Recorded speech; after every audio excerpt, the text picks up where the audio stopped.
Assalamu alaikum, bienvenue à tous. Avant de parler des 5 mots qui résument le Coran, il faut d'abord parler d'une chose très importante. Cette chose, c'est une parole qui est la plus importante des paroles, la plus importante dans toute ta vie. Cette parole, c'est La ilaha illallah. Chaque prophète est venu pour La ilaha illallah. C'est avec La ilaha illallah qu'on devient musulman. C'est aussi avec La ilaha illallah qu'on est sauvé de l'enfer.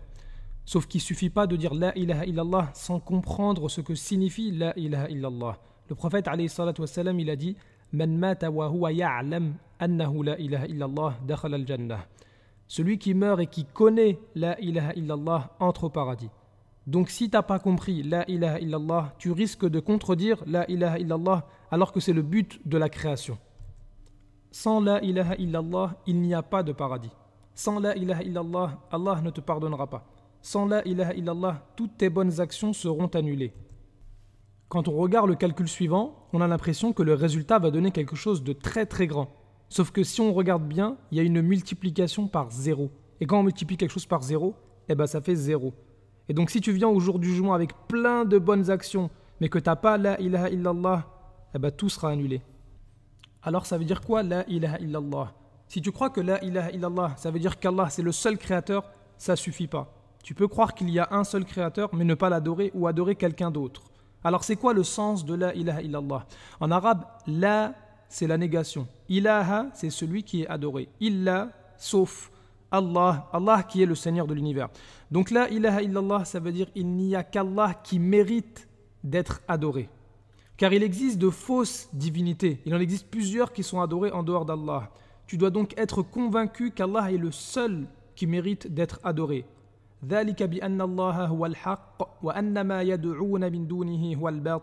C'est ainsi qu'Allah est lui le vrai, alors que ce qu'ils invoquent en dehors de lui est le faux.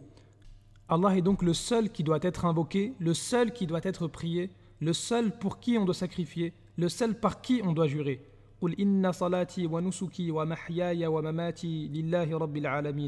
Dis en vérité ma salat, mes actes de dévotion, ma vie et ma mort appartiennent à Allah, Seigneur de l'univers.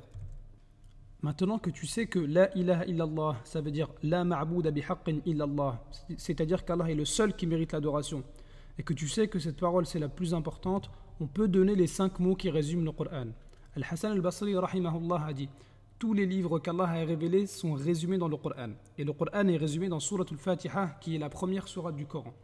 Et Surat al-Fatiha est résumé dans le verset suivant Iyyaka na'budu wa iyyaka nasta'in. C'est toi seul que nous adorons et c'est toi seul dont nous implorons secours. Ces 5 mots résument tous les livres qu'Allah a révélés et on est obligé de les réciter chaque jour en prière. Iyyaka na'bud, c'est le but de la vie. Wa iyyaka nasta'in, c'est le moyen d'atteindre ce but. Iyyaka na'bud, c'est La ilaha illallah. Allah est le seul qui mérite d'être adoré. Wa iyyaka nasta'in, c'est La hawla wa la quwwata illa billah. Il n'y a de force ni de puissance qu'en Allah. Iyyaka na'bud, c'est donc l'explication de La ilaha illallah. Wa iyyaka nasta'in, c'est le moyen d'appliquer La ilaha illallah. Iyyaka na'bud, c'est adorer Allah qui est le seul créateur, tout vient de lui. Wa iyyaka nasta'in, c'est placer sa confiance en Allah, sans lui on ne peut rien faire. Iyyaka na'bud, c'est une guérison contre l'hypocrisie. Wa iyyaka nasta'in, c'est une guérison contre l'orgueil. Iyyaka na'bud, c'est le droit du créateur. Wa iyyaka nasta'in, c'est le droit des créatures. Si tu veux adorer Allah sans son aide, tu n'y arriveras pas. Si tu demandes l'aide à Allah sans l'adorer, tu n'y arriveras pas. Il te faut les deux. Iyyaka na'bud, tu l'adores lui seulement. Wa iyyaka nasta'in, c'est à lui que tu demandes l'aide. Le Coran, c'est donc le détaillé de Iyyaka na'budu wa iyyaka nasta'in. C'est un livre qui nous détaille ceux qui ont réussi à mettre en pratique Iyyaka na'budu wa iyyaka nasta'in et ceux qui n'ont pas réussi à le faire. C'est un livre qui nous raconte comment Allah a sauvé ceux qui l'ont adoré et ont placé leur confiance en lui, et comment Allah a châtié ceux qui lui ont donné des égaux et ceux qui pensaient qu'ils n'avaient pas besoin de lui. Le Coran, c'est un livre qui nous pousse à méditer sur la création des cieux et de la terre, une création venant de la part d'un créateur puissant et miséricordieux. Ainsi, le Coran, c'est le meilleur livre qui nous apprend à connaître et à adorer correctement le Seigneur de l'univers, car le Coran, c'est un livre de 600 pages, dont chaque page parle d'Allah. وما أرسلنا من قبلك من رسول إلا نوحي